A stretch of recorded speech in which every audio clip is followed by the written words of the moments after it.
सरकारी कर्मचारियों और पेंशन भोगियों के लिए जनवरी 2026 में नहीं लागू होगा नया वेतन आयोग। एक्सपर्ट्स ने बताए कई कारण। केंद्रीय कर्मचारियों की सैलरी और पेंशन में वृद्धि के लिए लागू होने जा रहे 8वें वेतन आयोग की सिफारिशों में देरी हो सकती है।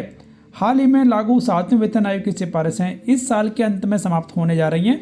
ऐसे में सरकार को हर हाल में 8वें वेतन आयोग की सिफारिशों को 1 जनवरी 2026 तक लागू करना होगा। सरकार इस फैसले में देरी कर सकती है।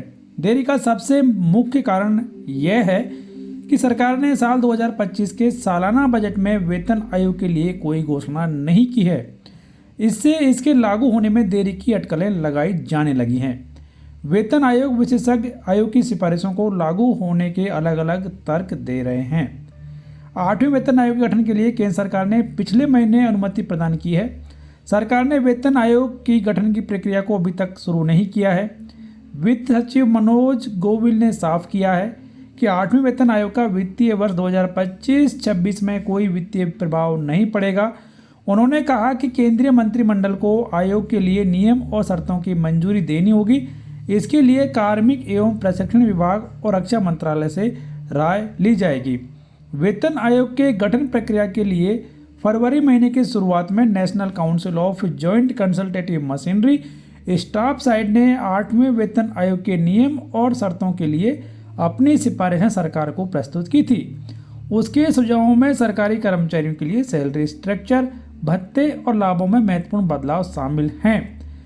वेतन आयोग गठन प्रक्रिया के दौरान कर्मचारियों की सैलरी और पेंशन में बढ़ोतरी और बदलाव के लिए अलग अलग विशेषज्ञों की अपनी अलग अलग राय है।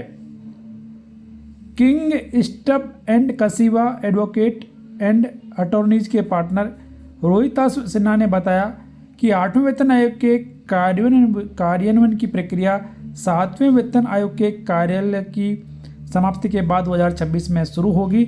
लेकिन जैसे कि सरकार ने अभी तक अपने बजट में 8वें वेतन आयोग को लेकर किसी प्रकार का प्रावधान नहीं किया है, इसलिए 8वें वेतन आयोग लागू होने में देरी हो सकती है।